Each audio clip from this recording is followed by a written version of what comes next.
Sekarang kita akan bahas soal kode CSS yang maintainable.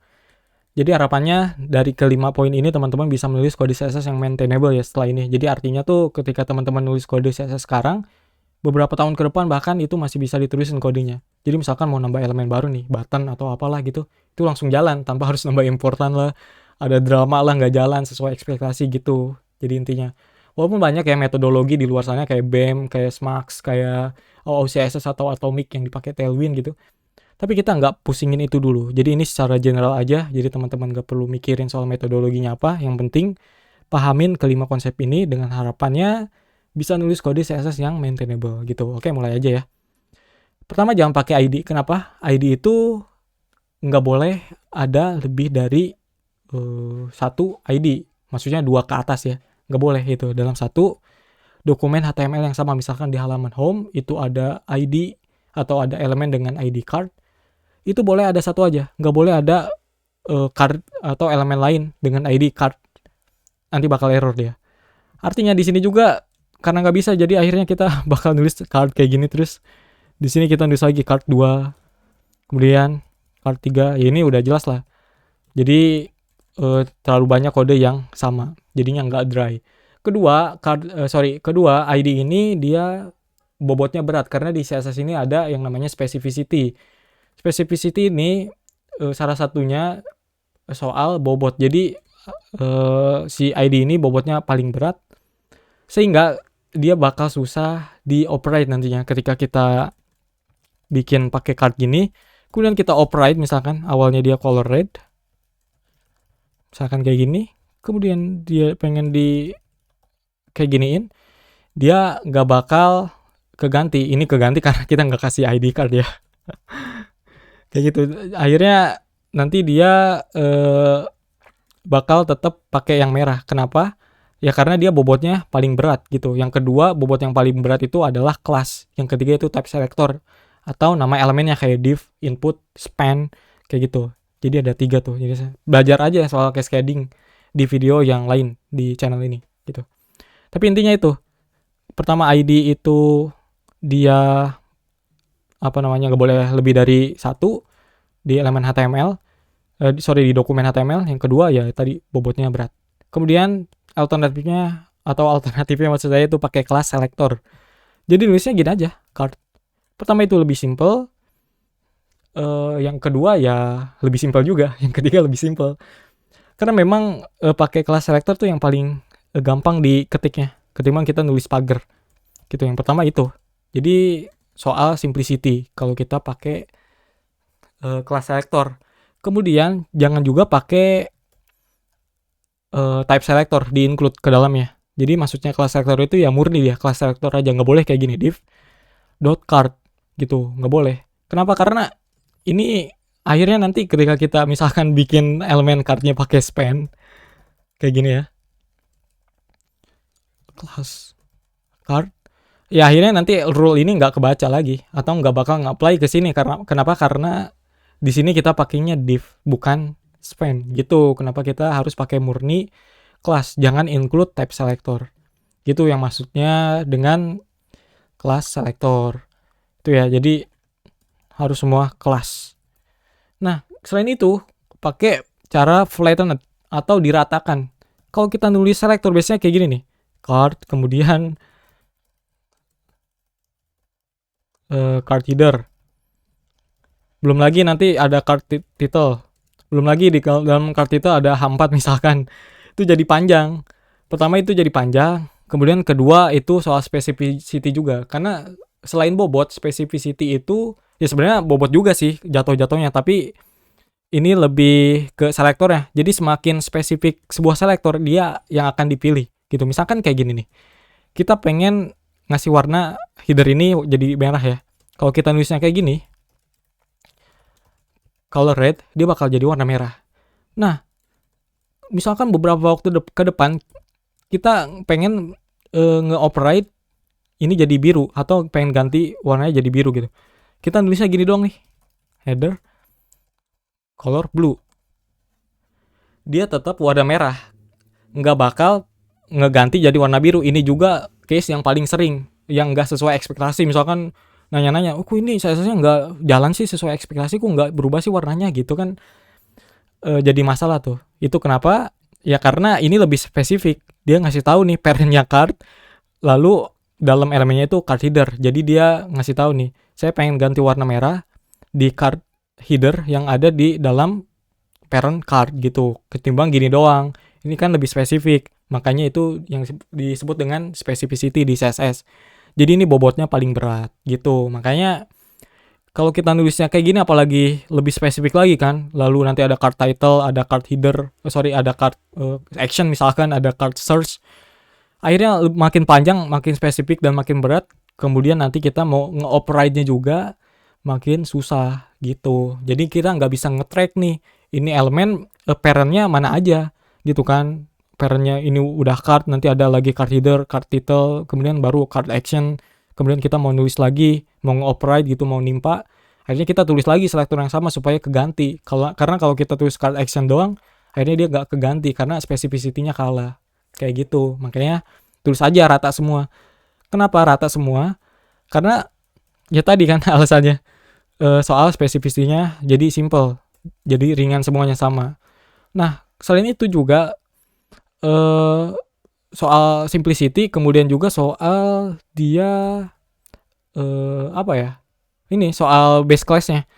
Jadi kalau kita nulisnya flatten gini nih, jadi ketimbang nulisnya kayak gitu, jadi nulisnya gini aja, header langsung color red. Suatu saat kita pengen ganti di bawah gitu, misalkan udah panjang ke bawah, kita pengen ganti jadi biru, dia bakal jadi biru, berubah. Jadi simple kan, gitu. Jadi syaratnya kalau kita mau nulis flatten gini ya kita tulis dulu base class-nya. Jadi udah aman. Karena kan kita udah tahu nih base class-nya card, kemudian di sini card header, card body, di sini card footer. Jadi tulisnya kayak gini aja. Card body. Gini terus card footer. Jadi kita nggak perlu lagi nih tulis spasi atau diskenden pakai kombinator spasi kan. Gitu, kecuali kalau kita nggak pakai ini. Kayak gini kan. Header, body, footer. Ini kan ngandelin kontekstual banget.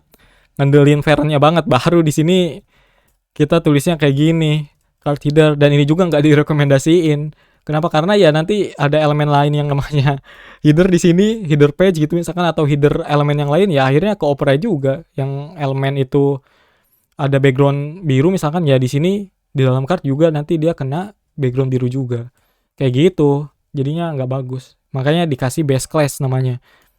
Kayak gitu. Oh sorry, base class itu ya itu nama parent-nya, nama elemennya kayak gitu.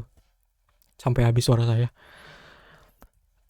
Selain itu juga di sini jangan pakai importan. Kenapa? Kalau kita pakai importan, wah ini udah repot. Misalkan gini ya, kita bikin color red di sini, terus pakai importan nih. Iya di sini kalau kita mau ganti jadi biru misalkan blue, udah jauh misalkan codingannya, ya dia nggak bakal berubah jadi biru, dia bakal tetap jadi merah. Di sini nggak jadi merah. Ini saya tadi hapus. Kayak gini nih, nah kan jadi merah tuh, dia tetap merah. Padahal di sini kita pengen ganti jadi biru. Ini juga akhirnya bertanya-tanya, nggak sesuai ekspektasi gitu kan, nggak berubah jadi biru. Di sini datanglah keajaiban lagi. Di sini nulis importan lagi, ya udah ke depannya atau ke bawahnya lagi ya pakai banyak importan. Kayak gitu. Kenapa jangan pakai importan? Ya gini, nanti memicu peradaban importan. Akhirnya nanti banyak importan juga. Gitu, karena importan ini spesial keyword di CSS yang akan diutamakan oleh browser. Jadi nggak peduli nih spesifisitinya kayak gimana. Akhirnya kalau misalkan si declaration itu punya importan, ya itu yang akan dipilih gitu. Jadi importan itu sangat spesial. Jangan pakai importan ya. Apalagi kalau kita nulisnya inline style di sini kan, pakai atribut style terus pakai importan, ya udahlah.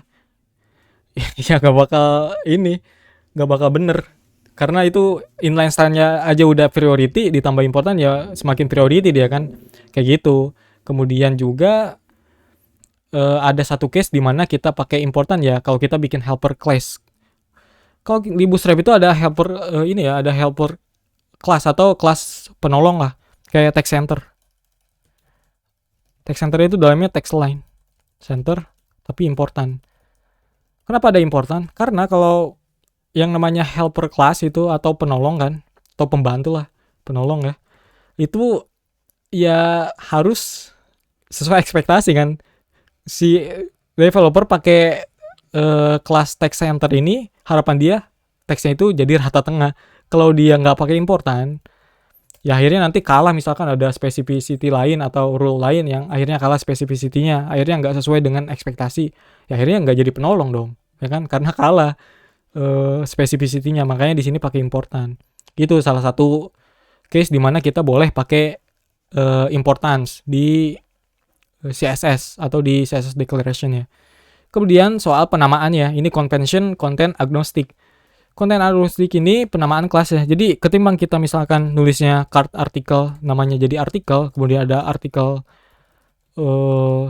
title gitu, lalu ada artikel body. Akhirnya ketika kita pengen bikin elemen lain, misalkan nih elemen lain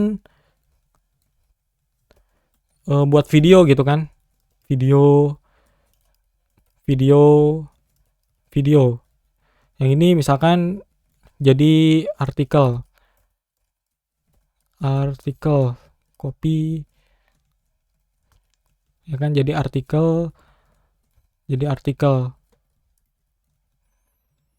Nah akhirnya kan jadi duplikat kan, padahal dia strukturnya sama, visualnya juga sama. Ya ngapain kalau sama gini diduplikat kan, akhirnya nanti kita bikinnya kayak gini nih, khusus untuk video. Belum lagi nanti card untuk komen misalkan, ya jadinya banyak duplikat kan, akhirnya nggak maintainable. Ketika kita pengen ganti satu di artikel, yang lain juga pengen ganti, ya akhirnya kita ganti semuanya di beberapa tempat. Itu kenapa harusnya konten agnostik. Artinya ketimbang kita fokus ke kontennya, kita lihat ke visualnya aja, karena kan bentuknya sama-sama card. Ya udah, kita kasih nama card aja, card kayak gitu. Makanya di Bootstrap itu namanya card kan, bukan artikel, bukan video. Tuh yang namanya konten agnostik. Selain itu juga ya di sini ada media object. Nah media object ini agnostik ya, kenapa? Karena dia nggak peduli kontennya apa, tapi dia layoutnya kayak gini. Jadi ibaratnya tuh ngasih tahu nih, gua punya layout kayak gini, terserah lu mau ngedisplay data apa gitu. Kan di sini kita bisa ngedisplay data apa aja. Misalkan kita mau ngedisplay data komen gitu kan, kayak di Facebook kan layoutnya kayak gini. Di kiri itu foto, avatar usernya, di sebelah kanan itu nama sama isi komentarnya. Kayak gitu kan. Selain itu kita bisa pakai untuk misalkan review ya kan, jadi nggak perlu lagi layoutnya sama kan, kita nanti ganti atau duplikat rule-nya, kemudian kita ganti nama selektornya, padahal visual sama layoutnya sama gitu, atau struktur HTML-nya sama. Jadi gitu yang dinamakan dengan konten agnostik. Jadi ketimbang kita fokus ke isi kontennya, fokus ke itu layoutnya aja. Kayak gitu banyak ya di sini. Makanya di Bootstrap itu kan namanya card, media object gitu kan, kemudian namanya apalagi button, kemudian namanya lain-lain lah, pokoknya yang bener-bener reusable kayak gitu. Akhirnya kan codingnya jadi maintainable. Nah sebenarnya masih banyak ya beberapa hal yang perlu dipertimbangkan. Jadi di sini harapannya itu dengan kelima poin-poin ini teman-teman udah bisa lah mempertimbangkan menulis kode CSS yang lebih maintainable mulai dari sekarang gitu. Jadi kalau teman-teman punya tambahan atau mungkin kritik atau pengen sesuatu yang masih bingung atau sesuatu yang pengen didiskusikan, di komentar aja ya. Jadi ini aja, kita bertemu di video yang lainnya. Terima kasih, semoga bermanfaat.